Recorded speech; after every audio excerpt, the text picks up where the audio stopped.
এইরকম trending photo Instagram এবং ফেসবুকে খুব ভাইরাল হচ্ছে। তো আপনি ওয়ান ক্লিক করে কিভাবে এই রকম ফটো বানিয়ে নেবেন, তো তার জন্য দেখুন, সর্বপ্রথম আপনার মোবাইলে থাকা জেমিনি অ্যাপটি ওপেন করে নেবেন।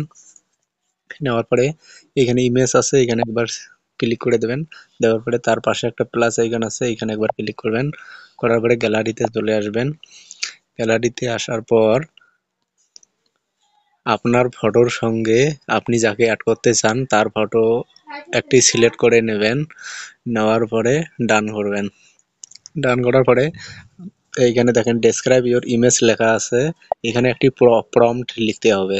তো আমার আগে থেকে কপি করা আছে, আমি এখানে পেস্ট করে দেব। তো এইরকম ৬-৭টি প্রম্পটস আমার ডেসক্রিপশন বা কমেন্ট বক্সে পিন করা আছে, আপনারা ওখান থেকে কপি করে নিয়ে এসে এখানে দিয়ে দিতে পারবেন।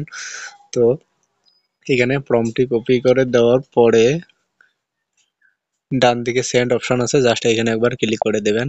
দেওয়ার পরে এখানে 30 সেকেন্ড কি 1 মিনিট সময় নেবে, তারপরে আপনার ফটোটি সিলেক্ট হয়ে চলে আসবে, এডিট হয়ে চলে আসবে আপনার সামনে। তো তার জন্য একটু ওয়েট করুন। দেখেন আমার ছবিটি কিন্তু অলরেডি এডিট হয়ে চলে আসছে আমার সামনে, ক্রাশ ফুলের মাঝে দুজন আমরা দাঁড়িয়ে আছি।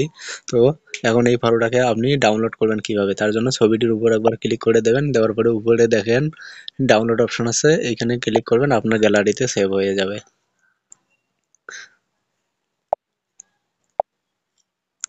এবার আপনি কি করবেন, আবার দুইটি ছবি অ্যাড করবেন, আমার ছবি আর আমার সঙ্গে আমি যাকে অ্যাড করব তাকে অ্যাড করে নেওয়ার পরে আর একটি প্রম্পটস লিখতে হবে।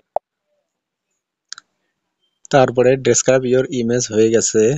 তো এইখানে আর একটি প্রম্পটস, আমার 2 নম্বর প্রম্পটসটি আমি এইখানে পেস্ট করে দেবো। দেওয়ার পরে আবার সেন্ড করব।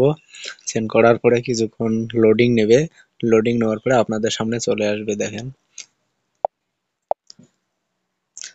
তো ফ্রেন্ডস দেখেন, এইখানে আমার 2 নম্বর ছবিটি ওকে হয়েছে ক্রাশ ফুলের মাঝে।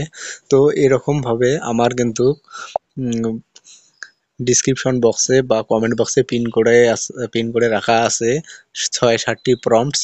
অন্যান্য ধরনের ফটো হবে, বসেই থাকা, সাদা পাজামা, ইত্যাদি ইত্যাদি, এরকম অনেক কটি প্রম্পটস ওখানে দেওয়া আছে লিঙ্ক। আপনারা ওখান থেকে কপি করে পেস্ট করে দেবেন, অনেক ধরনের ডিজাইনের ফটো আপনাদের সামনে চলে আসবে। তো ফ্রেন্ডস ভিডিওটি যদি ভালো লাগে অবশ্যই ফলো এবং সাবস্ক্রাইব করে কমেন্ট করে জানাবেন কীরকম হয়েছে। ধন্যবাদ।